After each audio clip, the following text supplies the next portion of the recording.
As you wake once more alone in your wagon, you find yourself experiencing a new feeling: excitement. After all, it's been some time since the memories of a hero were laid bare before you. It's been some time since there was change. Quickly signing the confession of resentment, you make your way back to the crossroads, hoping that the priestess, the cleric, was not a one time thing, and you're relieved to see her silhouette at the crossroads. And as she steps into the light, you see your other companions and prepare once more to face this horrid loop. Hey, what's going on, everyone? It's Loki Orin, and we are back at it in Darkest Dungeon 2. Taking out a new formation, continuing our journey with the Vestal here. So let's go ahead and first of all get her sorted. And at the request of Medi Salah, I hope I'm saying that right, we have Lou, as in short for Louise, along with our highwayman, Reed. So thank you, Kiryu, for your long-running service, but it's time to take the bench for a bit as we go ahead and take out a different formation. And oops, I have them in the wrong spot. And also joining us, a request from a while ago, Kiryu. Go ahead and get Freya into the party as well. Very fitting for the Hellion to have a Norse goddess as her moniker. So yeah, here we go. Let's run through the formation here. First of all, we've got Reed, our highwayman. He's got two traits that are just juggling around in sanguine, which is quite strong. Still a sharp shot, still set up, though I think point blank shot is unlikely to get used much here. Though I kind of wonder if maybe Duelist Advance can? Well, actually, no, because I think if I remember right, what's your goals? Use tracking shot 3 times in a single fight for 2 candles, so we can try to make that work. Next up is Lou, our Vestal. She's a gentry hater, but she also fears the gentry, which is kind of an interesting combination. And we have some of her skills unlocked, but not all of them. However, it does look like she's going to be spending... Well, I guess we kind of have the choice. We can have her stay back, kind of be forward or back, but I think given positioning, we're going to actually have her focus primarily to the front.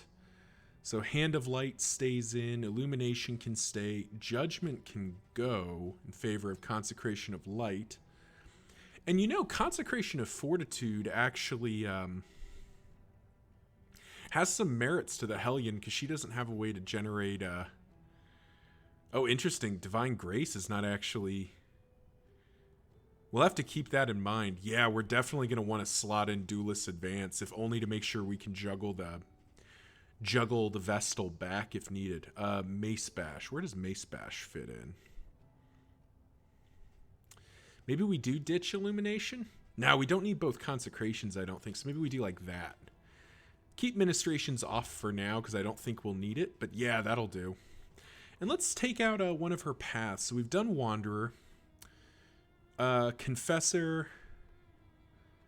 Increased debuff chance. I don't know if that's going to fit. Faith is my shield. Piety my armor.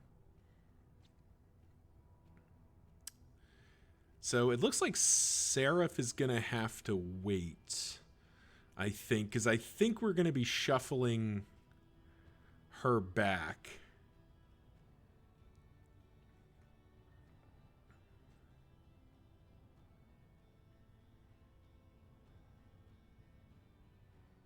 Let's see what Confessor looks like. So it's still it's doing less damage, but it's giving her strength and the enemy weak.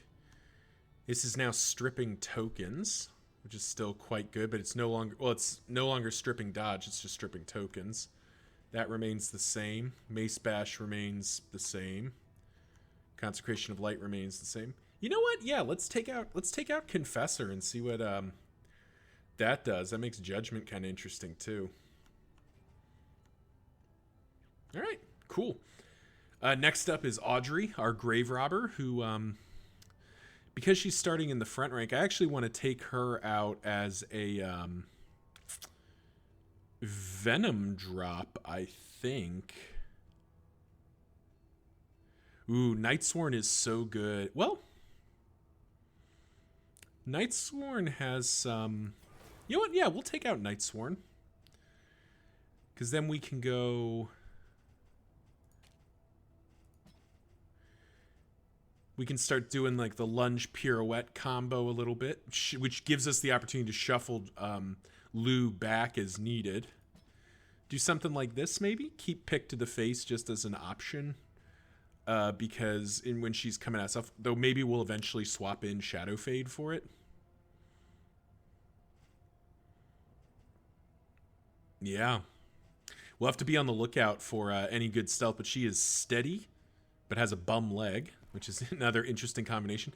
Then finally, Freya, Fodor Scrounger, but squeamish. And I mean, Freya's probably just going to take kind of her bog standard setup. Really no reason to be too different here. In fact, I think we probably just do that. Now we do that for that early stress heal.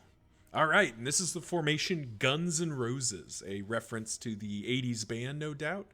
I saw a description saying that basically the grave robber is supposed to be Slash because of her giant hat. But let's go ahead and get it going. I'm assuming the other play on the name is that you have our highwayman who's got guns, and then he's got 3 roses, being 3 female party members. That's maybe a little bit questionable. Reed still has sepsis from the last runs. That's fun. But first, we've got 66 candles to spend, so let's go ahead and get that going. Altar of Hope.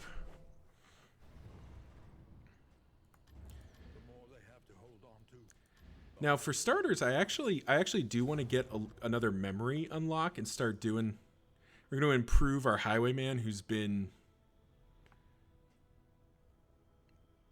Ooh, a lucky break. There we go. That feels good.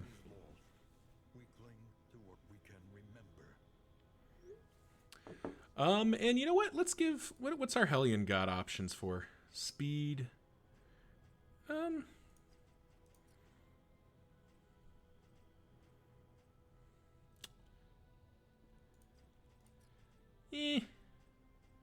None of these really appeal. Though maybe, actually, I wouldn't hate an extra crit chance on our on Audrey. So let's go ahead and give her a memory as well. So now we've got some more memories in. Don't worry, those characters can still be renamed if so desired. I can just edit the save file to give the name, as I did with Kiryu Hanzo. Now let's go unlock some trinkets. Fishmonger's gloves. I was looking for you earlier. In a previous run. Spoken sharply. If stained items could gain on hit, heal 3, but you have 50% less HP. That seems pretty decent. Hastening history. Alright, the stun resist Dark Impulse. We'll do some combat items now. What? Woohoo! Oh my. This seems great. Also, I just realized I forgot to do a hero path for Freya. Which is fine. I don't think she'll need it. I think she'll do fine the way she is, but that is my fault. That bone saw is pretty sweet though. And Wilbur's flag. Cool. Now let's do some stagecoach items. Just kind of spreading the love out here.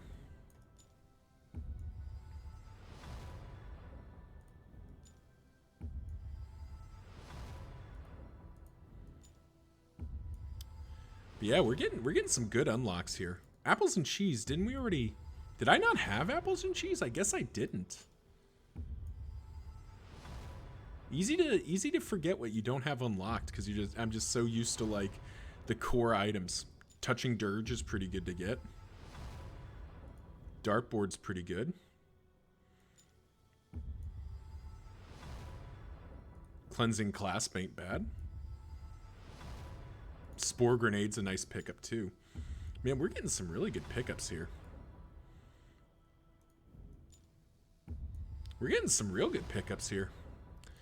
All right, now, interestingly, we have 5 left, and we can't make a combination of this without leaving a candle behind. But we can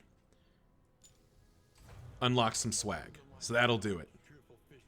All right, let's head out. Let's head it out. Thank you all for your patience as we work through that. Now let's get So I did leave Freya as a wanderer, which is a mistake. I should have been paying closer attention. But keep the bone saw.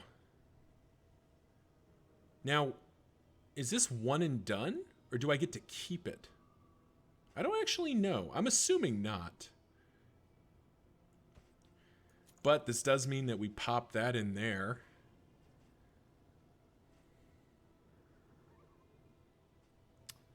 And just set her up for success. Put the Staggering Striker in.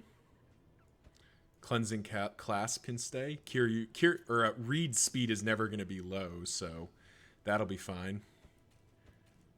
I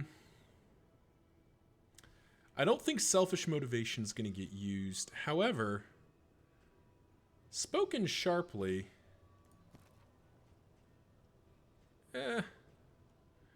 we'll keep it for now, but I don't know that we're going to use it.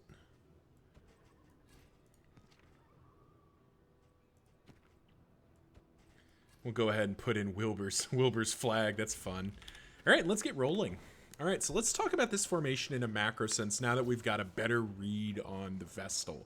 Still more to learn, but just thinking about this formation, we'll start with our big 3 here. So Guns N' Roses, from a health standpoint, we definitely have the health angle here. The Hellion is a very durable HP tank, particularly if it takes, a couple of turns to take her down because she can heal herself. The Grave Robber, Audrey, also has self-healing and is a little fragile in her Nightsworn configuration, but that's, I think that's kind of countered by her ability to dodge a lot of incoming damage. The Vestal is a great healer. I really like Divine Grace, though we do need to keep in mind that she will not always be able to cast it, as we will be having to move our Nightsworn Audrey around. And then the Highwayman doesn't bring anything to the healing table, but he is dealing the damage, which is the ultimate form of healing, because they can't hurt you if they're dead. From a damage standpoint, then, yeah, we definitely have it here. I think this formation is definitely capable of taking the Seething Sigh. Every character has backline reach in some form, or can be configured to have backline reach. Ooh. Oh, man. This is a choice right here. Do we want the Sprawl Almanac or the Griddle? I think we want the Griddle, because the Sprawl Almanac is only good in the Sprawl. Otherwise, who cares? The Griddle, though, just lets us forget about food, basically. So yeah, I think that's the play there. Thank you, Hoarder, for a nice payout. Anyway, so damage output is definitely there, with very high damage output. Any formation that has the Highwayman and the Grave Robber tends to have pretty solid damage output. The Hellion is a little weaker on the tanky side, but that's traded out for increased damage output. And the Vestal is not, so far it doesn't seem to be a very stellar damage dealer, but she is bringing a ton of support to make other people better damage dealers. So I'm definitely satisfied with that. So finally, stress, and this is really where this formation struggles.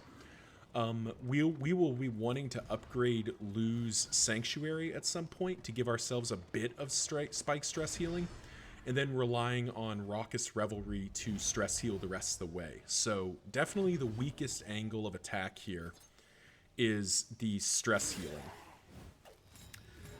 So, summing that up, since I kind of just rambled through it, we have great healing support, which is then further supported by decent tankiness in the Vestal and Hellion.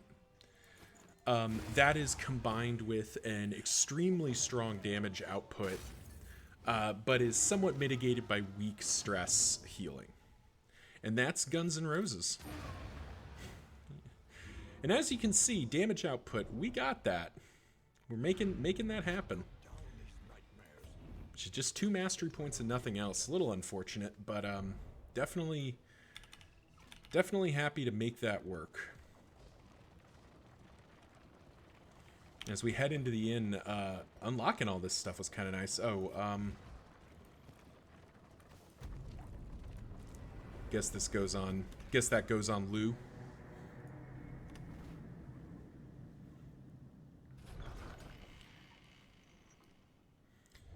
We'll go ahead and get checked in here. Nightshade concoction is not something I'm very excited about, but we have 2. And of course, I'm immediately punished by getting the sprawl to come up immediately. On the other hand, that's a pretty good reward, and that's pretty easy to do. Yeah, thick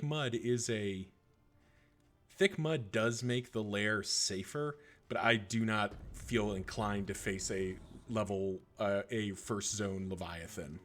So to the sprawl we go. All right, what do we need here? Definitely want the griddle. Wouldn't mind the assay gear. Definitely want the tea service. We have the griddle. We don't need more food. We don't really need concoctions and powders, so I guess we just know where all the academic studies are. Easy enough.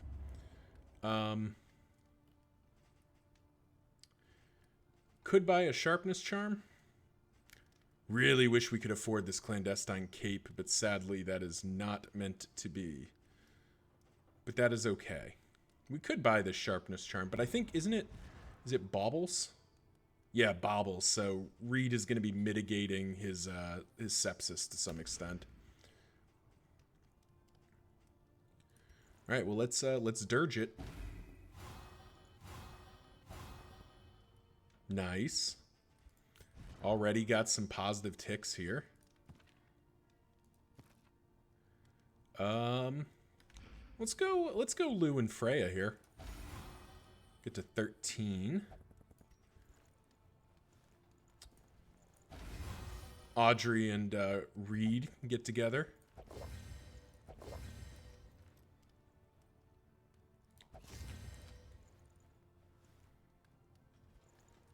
I think we just do our best here, and we'll keep the Book of Bawdy Tales with an eye to probably discarding it down the line here.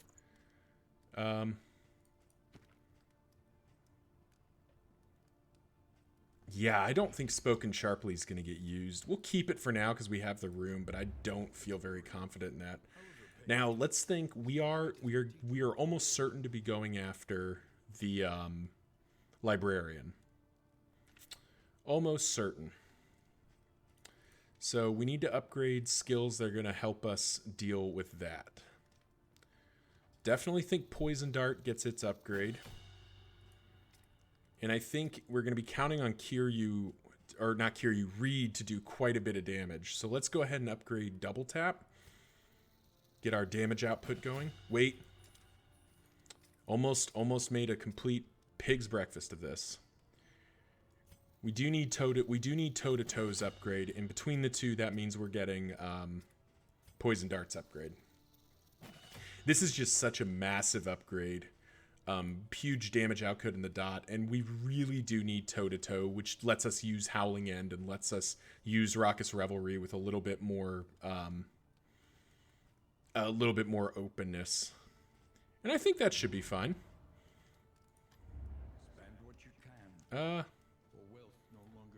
Could grab a burn salve, but I don't think it's necessary. All right. Well, into the sprawl we go. So thank you all for watching. Remember to like, comment, subscribe. Let the YouTube algorithm know I make content that people like to watch. Thank you again to Kiryu Hanzo for suggesting the name Freya for our Hellion, and to Medi Salah for both the Vestal and Highwayman in the pair of Lou and Reed. Thank you both. Until next time, see ya.